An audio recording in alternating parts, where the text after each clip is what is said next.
देश दुनिया की तमाम बड़ी खबरों के लिए UKM 24 सब्सक्राइब करना ना भूलें और साथ ही बेल आइकन को जरूर दबाएं। हमारे साथ इस समय ऑनलाइन पर जुड़े हुए हैं श्रीमान यतीन्द्र जी मुकद्दम।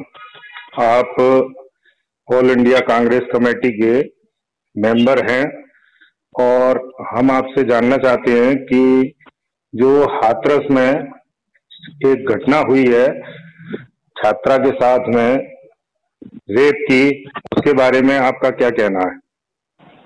देखिए, बहुत निंदनीय घटना है, आक्रोश देने वाली है और रोष उत्पन्न करने वाली है जी। सबसे बड़ा ये है कि जब उसका बलात्कार हुआ और बलात्कार की उसको सही से ना तो वहां के प्रशासन द्वारा ट्रीटमेंट दिया गया जी। दूसरा, आप देखिए किस तरीके से जब उसकी मृत्यु हो जाती है तो उसके परिजनों को उसको उसका पार्थिव शरीर उसको नहीं दिया जाता है जी। और रात को 2 बजे उसके पार्थिव शरीर को पुलिस द्वारा जला दिया जाता है और परिजनों को बंद कर दिया जाता है घर में जी। तो ये बहुत ही निंदनीय कृत्य, उससे भी बड़ा निंदनीय कृत्य मैं समझता हूँ जो बलात्कार हुआ, उससे भी बड़ा निंदनीय कृत्य वहाँ के शासन और प्रशासन ने उसके परिजनों के साथ में किया। जी। तो एक सामाजिक दृष्टिकोण से अगर हम देखते हैं तो घटना पूरी तरह निंदनीय है, लेकिन एक राजनीतिक दृष्टिकोण से देखते हैं तो आपका इस बारे में क्या कहना है? देखिए, इसमें कोई राजनीति नहीं हो रही, इसमें सभी उसके परिजनों के साथ दुख की इस घड़ी में शामिल होना चाहते हैं। जैसे आपने देखा कि राहुल जी और प्रियंका जी कल वहां से जब दिल्ली से निकले तो नोएडा में किस तरीके से प्रशासन ने उन्हें रोकने का प्रयास किया जी।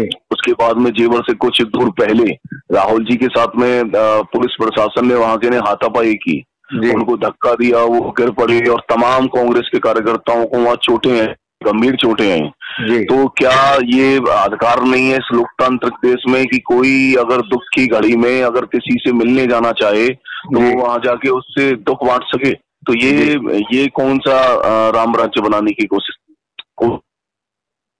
नहीं, अगर हम इस दृष्टिकोण से देखें तो देश में घटनाएं पहले भी हुई है, शासन किसी का भी रहा हो, रेप की घटनाएं होती रही हैं। 2012 में हम देखें अगर दिल्ली में तो निर्भया कांड हुआ था, पैरामेडिकल की छात्रा थी और चलती हुई बस में उनके साथ हुआ था, पूरे देश ने निंदा की थी। अभी पिछले साल देखें तो हैदराबाद में घटना बहुत निंदनीय हुई थी।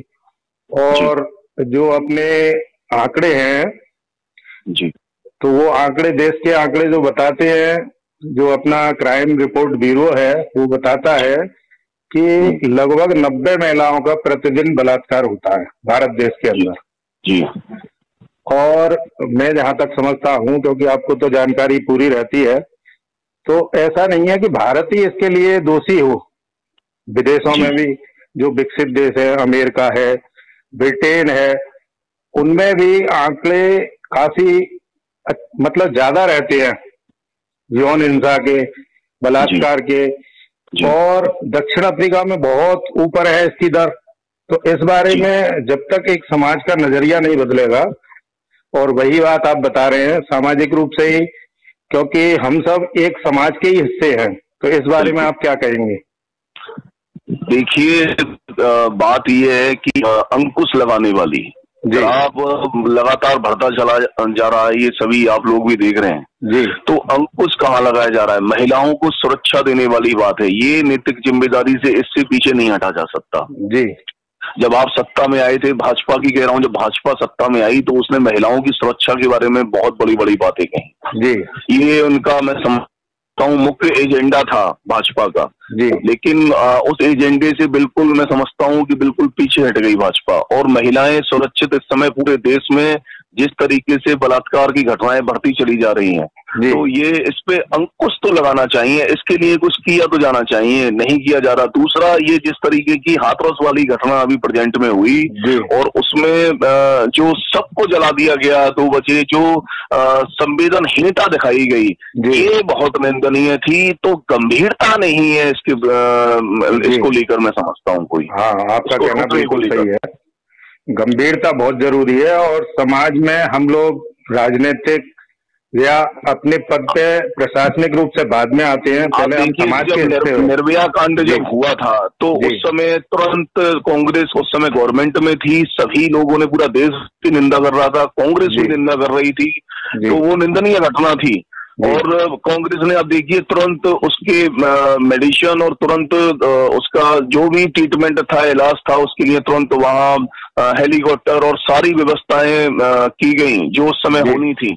लेकिन इसकी आप देखिए हाथरस में जो हुआ, इसका ट्रीटमेंट भी कराने की जिम्मेदारी सरकार ने नहीं ली और उसको मैं समझता हूं कि बिल्कुल पटक दिया गया, उपचार उसका ठीक से नहीं कराया गया। तो ये संवेदनहीनता थी बिल्कुल।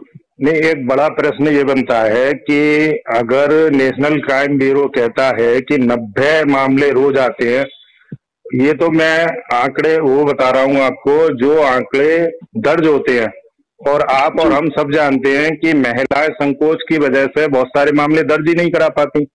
बिल्कुल।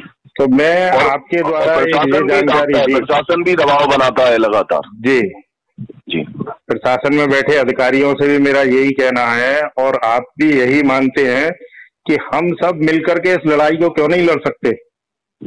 बिल्कुल, जागरूकता भी जरूरी है, और जो शासन में और प्रशासन में जो लोग बैठे हैं उनकी गंभीरता भी इसको लेके जरूरी है। अगर वो गंभीर नहीं होंगे तो जागरूकता भी कुछ नहीं कर पाएगी। जी, शासन को अपने स्तर पर गंभीर होना पड़ेगा, और ऐसे केसों में दोषियों को बख्शने की, या अब निर्भया के कांड की आप बात करें तो कितने साल लगे दोषियों को सजा दिलाने में, ये हम सब ने पूरे देश में देखा।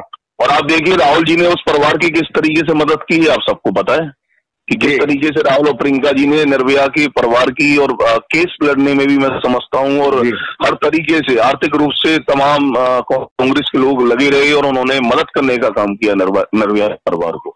जी, और आज भी कांग्रेस की मंशा ये है, राहुल जी और प्रियंका जी अगर जा रहे थे हाथरस तो उनकी मंशा ये थी कि उस परिवार की इस दुख की घड़ी में उनका साथ दें, और थोड़ा सा उनका सहयोग किसी भी तरीके से अगर कांग्रेस पार्टी कर सके तो वो करने का प्रयास करे। आप दुख की घड़ी में किसी से मिलने से कैसे रोक सकते हैं? ये तो एक सैद्धांतिक हमारा अधिकार है, लोकतांत्रिक देश है, आप सबसे जाके मिल सकते हैं और दुख बांटने का काम सबसे कर सकते हैं। तो ये तानाशाही दोहराई है सरकार, बिल्कुल। जिस तरीके से राहुल जी का गिरेबान पकड़ा, उनको फेंका गया, प्रियंका जी के साथ में बदतमीजी हुई, कांग्रेस के तमाम सैकड़ों कार्यकर्ताओं को चोटिल किया गया, तो ये बिल्कुल तानाशाही पे उतर आई है सरकार। और ये कोई राम राज्य वाली बात नहीं, ये तो रावण राज्य का स्वरूप उत्तर प्रदेश सरकार ने ले लिया है। देखिए, इस तरीके के आरोप प्रत्यारोप पहले भाजपा से भी सुने गए हैं और प्रदेशों में सरकारें नहीं है उनसे भी सुने गए हैं, लेकिन एक सामाजिक रूप से अगर हम इस बात का चिंतन करें तो सामाजिक निदान क्या होना चाहिए आपकी नजर में इसका? देखिए, ये गंभीरता, मैंने जैसा कहा कि जो मौजूदा सरकार इस समय बैठी है, सत्ता पर काबिज है, उसको इसको लेकर गंभीर होना पड़ेगा। जी, गंभीरता जरूरी है, और जो किए उन वादों पर आपको कहीं ना कहीं, मैं समझता हूँ कहीं ना कहीं आपको स्थापित होना पड़ेगा, और महिलाओं को सुरक्षा सबसे प्रथम होनी चाहिए। जिस देश में महिलाएं अपनी सुरक्षा महसूस नहीं कर पाए, उस देश का क्या मैसेज जाएगा दुनिया के देशों में? हमें दुनिया के किसी देश से कोई लेना देना नहीं, हमें अपने देश, अपनी संस्कृति, अपना जो हमारा कल्चर है, महिलाओं के प्रति सम्मान का कल्चर हिंदुस्तान में सबसे अहम मैं समझता हूँ है। और देशों की तुलना में महिलाओं की सबसे ज्यादा सम्मान की नजर से हिंदुस्तान में देखा जाता रहा है।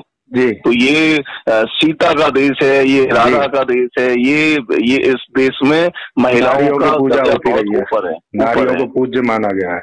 यहाँ महिलाओं को देवी के रूप में पूजा जाता है, तो ये अपने आप में एक बहुत बड़ा मामला है, और इसको गंभीरता के साथ में अगर लिया जाए और राजनीतिक चीजों को हटा कर लिया जाए तो मैं समझता हूँ कि इस पे जो है अच्छा काम किया जा सकता है। लेकिन सरकार इस समय बिल्कुल गंभीर नहीं है, तानाशाही पे उतर आई है। अगर महिलाओं का अपमान हो रहा है, महिलाओं का बलात्कार हो रहा है और उसके खिलाफ कोई आवाज उठा रहा है तो उसको लाठियों से और गोलियों से मारने का काम किया जा रहा है। ये उस कल्चर पे उतर आई है सरकार। जी, बहुत बहुत धन्यवाद आपका। हम जान रहे थे यतेंद्र मुकद्दम जी से, जो कांग्रेस के वरिष्ठ नेता हैं और अखिल भारतीय कांग्रेस कमेटी के मेंबर हैं। हमने उन्होंने जाना कि किस प्रकार से मिलकर के एक सामाजिक तौर पर ऐसा कानून बनना चाहिए, इस तरीके से प्रशासन को ध्यान देना चाहिए, सरकार को गंभीर होना चाहिए, जिससे कि बलात्कार की घटनाएं प्रतिदिन जो बढ़ती जा रही हैं वो रुक सके। आपका बहुत बहुत धन्यवाद। धन्यवाद। देश दुनिया की तमाम बड़ी खबरों के लिए UKM 24 सब्सक्राइब करना ना भूलें और साथ ही बेल आइकन को जरूर दबाएं।